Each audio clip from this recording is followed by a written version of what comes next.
بسم اللہ الرحمن الرحیم۔ السلام علیکم۔ آج جو میں آپ کو کہانی سنانے جا رہی ہوں وہ بے حد انٹرسٹنگ ہے۔ میرا نام ماریہ ہے اور میں ایک شادی شدہ 2 بچیوں کی ماں ہوں۔ میرے شوہر پکوڑے کی ریڑھی لگاتے ہیں اور ہمارا گزارا بہت مشکل سے ہوتا ہے۔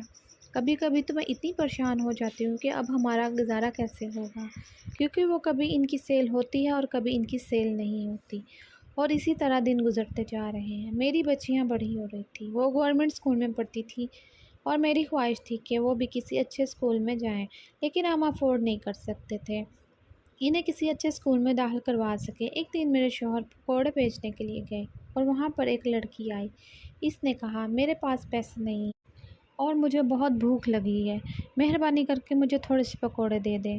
تو میرے شوہر نے پہلے اس کی طرف دیکھا۔ وہ دکھنے میں تو اچھی خاصی لگ رہی تھی، اس کی عمر تقریباً 20 سے 25 سال کے قریب تھی۔ پہلے تو میں حیران ہوا، پھر میں نے سوچا میں اسے پلیٹ میں تھوڑے سے پکوڑے دے ہی دوں، اور پھر میرے شوہر نے تھوڑے سے پکوڑے اور چٹنی اس کو دے دی اور اسے کہا، ادھر بینچ پر بیٹھ کر کھا لو۔ اس نے وہ پکوڑے کھا لیے اور میرے شوہر نے کہا کہ میں اپنے کام میں مصروف ہو گیا، اور میرا کاروبار کبھی چلتا کبھی نہ چلتا، اسی طرح بہت مشکل سے گزارا ہو رہا تھا۔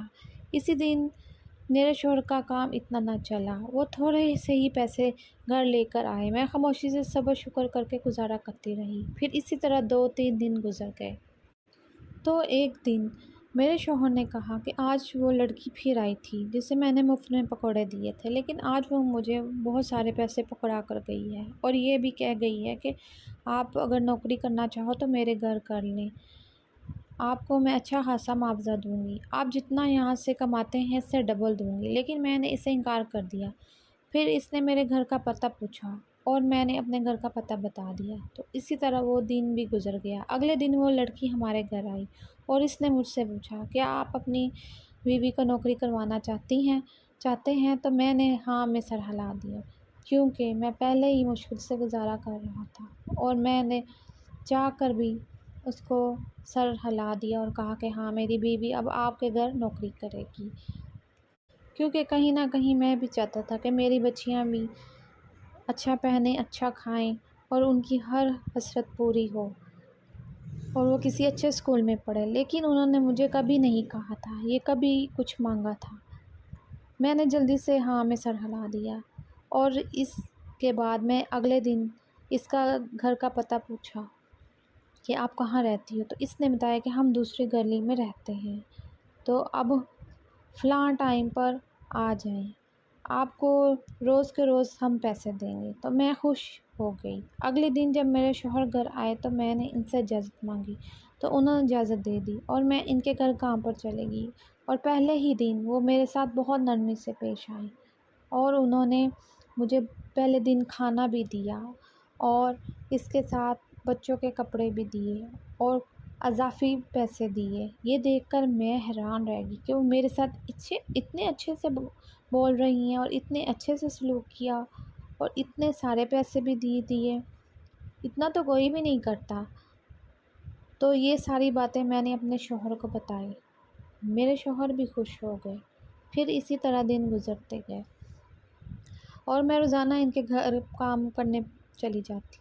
وہ مجھے روز کچھ نہ کچھ اضافی چیزیں بھی ساتھ دے دیتے، جس سے ہمارا اچھا گزارا ہونے لگا۔ اب پہلے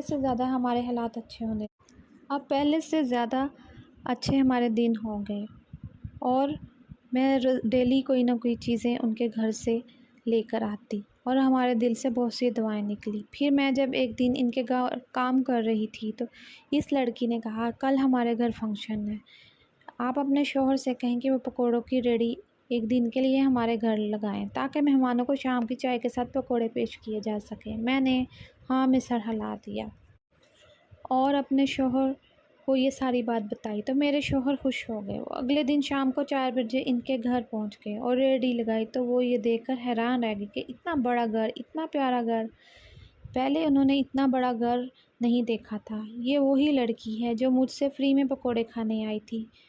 پھر میں نے ان کے لیے 4 بجے کے قریب پکوڑے بنائے، لیکن یہ دیکھ کر حیران رہ گیا کہ وہ ان کا فنکشن عام نہیں تھا۔ وہاں کے لوگ اور مہمان جو بھی تھے سب عجیب تھے، دیکھتے تو دیکھتے ہی رہتے۔ میں تھوڑا سا ڈر گیا اور چپ ہو گیا، لیکن میں نے اپنا خوف ان پر ظاہر نہیں ہونے دیا۔ پھر رات ہو گئی اور انہوں نے مجھے اس سے بھی ڈبل سے بھی ٹرپل پیسے دیے اور ساتھ کچھ کپڑے دیے اور تھال میں کچھ چیزیں تھیں وہ بھی دی، جس میں سے کچھ چیزیں میرے بچوں کی اور کچھ میری بیوی کی تھی۔ یہ سب چیزیں دیکھ کر میں حیران رہ گیا۔ پھر میں گھر آ گیا۔ میرے آج دل میں بہت خوف تھا۔ میں نے ساری بات اپنی بیوی کو بتائی تو میری بیوی کہنے لگی، میں تو پہلے ہی جانتی تھی کہ وہ عام انسان نہیں، کوئی خاص ہی مخلوق ہے، ہم میں سے نہیں ہے، لیکن میں آپ سے یہ ذکر نہیں کیا، لیکن انہوں نے ہمیں آج تک کبھی کچھ نہیں کہا، بلکہ انہوں نے ہماری خدمت ہی کی ہے۔ اب ہمارے حالات پہلے سے بہت ٹھیک ہیں۔ میں سوچ رہی ہوں کہ میں بھی نوکری چھوڑ دوں، آپ بھی کوئی دکان کھول لیں۔ اس طرح میرے شوہر کے پاس کافی پیسہ اکٹھا ہو گیا تھا۔ انہوں نے اپنی دکان کھولی جو کہ ایک پرچون کی دکان تھی۔ اب میرے شوہر کی آمدنی بہت زیادہ ہوگی اور میرے بچے بھی اچھے اسکولوں میں جانے لگے۔ اور ایک دن وہ لڑکی ہمارے گھر آئی اور اس نے خود ہی بتا دیا کہ میں ایک جن زادی ہوں اور میں آپ نے میری مدد کی تھی، میں آپ کی مدد کرنے کے لیے آئی ہوں۔ تو میں بہت خوش ہوئی اور میرے دل سے اس کے لیے بہت سی دعائیں نکلی۔ ایک دفعہ پھر جن زادی ہمارے گھر آئی، اس نے کہا کہ بھائی سے کہو کہ ہمارے لیے کام کرے تو میں اسے بہت زیادہ معاوضہ دوں گا، لیکن میرے ہسبینڈ نے انکار کر دیا کیونکہ وہ پہلے سے ہی خوف زدہ تھے، کیونکہ وہ نہیں چاہتے تھے کہ وہ کسی دوسروں مخلوق کے گھر جا کر کام کریں۔ وہ پہلے ہی اتنے خوف زدہ تھے کہ ایک دن تو انہیں اتنا بخار ہوا کہ اگلے دن انہوں نے کہا کہ تم بھی کام پر مت جاؤ، لیکن پھر میں نے کہا کہ نہیں، ہمارے حالات ٹھیک ہو جائیں گے، اس لیے مجھے جانا چاہیے۔